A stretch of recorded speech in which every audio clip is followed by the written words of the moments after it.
नमस्कार दोस्तों, पूजा पाठ रश्मि के साथ चैनल में आप सबका स्वागत है। तो इसके पहले मैंने कई वीडियो शेयर किया आप सबके साथ, जिसमें बताया है कि जन्माष्टमी में आपको किन किन सामग्रियों की आवश्यकता होगी पूजा के लिए, साथ ही साथ आपको व्रत पूजा कैसे करनी है।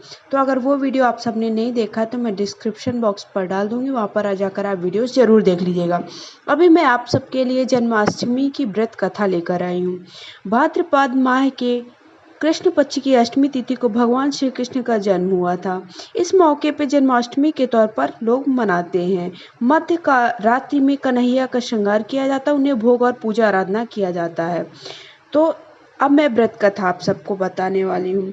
स्कंद पुराण के मुताबिक ययाति वंश के राजा उग्रसेन का राज चलता था।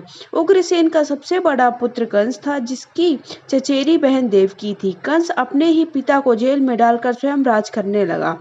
वहीं दूसरी ओर कश्यप ऋषि का जन्म राजा सूरसेन के पुत्र के रूप में यानी वासुदेव का जन्म हुआ। आगे चलकर वासुदेव का विवाह देवकी से संपन्न हुआ। देवकी को विदा करने के दौरान एक आकाशवाणी होती है, हे कंस, तू आज जिस बहन को इतना प्यार से विदा कर रहा है, कल उसी का 8वां पुत्र तुम्हारी मौत का कारण बनेगा। ऐसा सुनते ही कंस देवकी को मारने के लिए हावी हो गया, पर सैनिकों और वासुदेव के वचन ने ऐसा होने से बचा लिया। वासुदेव सत्यवादी थे। इन्होंने कंस को वचन दिया कि आपको मैं अपना 8वां पुत्र सौंप दूंगा। वासुदेव जी की इस बात को मानते हुए कंस ने उन दोनों को बंदी बनाने का निर्णय लिया। उनके पास पहरेदार लगा दिए। इसके बाद कंस ने देवकी के सारे संतानों को मारने का प्रण कर लिया। निश्चय अनुसार देवकी के 7 संतान कंस द्वारा मारे गए। इसके बाद देवकी के 8वें पुत्र का जन्म हुआ। भाद्रपद माह की कृष्ण पक्ष की अष्टमी तिथि को रोहिणी नक्षत्र के दौरान मध्य रात्रि में भगवान श्री कृष्ण का जन्म हुआ। बालक के जन्म लेते ही जेल की कोठरी प्रकाशमय हो गई।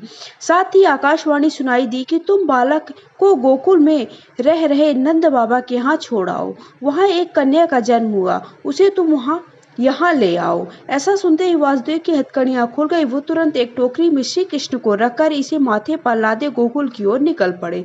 रास्ते में यमुना नदी बाल कृष्ण के चरणों को स्पर्श करने के लिए उफान पर आ गई। फिर चरण स्पर्श करते ही वे पुनः शांत हो गईं। इस प्रकार वासुदेव ने अपने पुत्र को यशोदा मैया के बगल में सुलाकर वहां से कन्या लेकर वापस कारागार लौट आए। जेल के दरवाजे अपने आप बंद हो गए। उनके हाथों में फिर से हथकड़ी लग गई। सारे पहरेदार भी उठ गए और कन्या के रोने की आवाज आने लगी। सूचना मिलते ही कंस ने कारागार से कन्या को लाया और मारने की कोशिश की, लेकिन वह आकाश में उड़ गई और बोली, अरे मूर्ख, मुझे मारने से क्या होगा? तुझे मारने वाला तो पैदा हो चुका है। इसके बाद कंस ने कृष्ण को पता लगाकर उसे मारने का खूब प्रयास किया। कई दैत्य राक्षस भी भेजे, लेकिन कृष्ण को कोई मार न सका। अंततः श्री कृष्ण ने कंस का वध किया और उग्रसेन को पुनः राजा बना दिया गया। इस प्रकार जन्माष्टमी की व्रत कथा पूरी होती है। ऐसी मान्यता है कि जन्माष्टमी के दिन कहानी पढ़ने या सुनने मात्र से ही आपके सारे पाप धुल जाते हैं। जीवन की हर प्रकार की समस्याएं का समाधान मिल जाता है और भगवान का आशीर्वाद आप सबको मिलता है।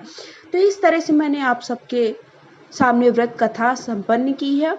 तो आप अगर कई व्रत रखते हैं तो पूरा दिन उपवास भी रख सकते हैं। अगर नहीं रख रहे हैं तो केवल आप शाम के वक्त, मतलब रात्रि के वक्त 12 बजने के पहले भगवान की पूजन करिए नहा धोकर, और उनकी व्रत कथा आप कर सकते हैं। तो इतने मात्र से आपको आशीर्वाद प्राप्त होगा। धन्यवाद।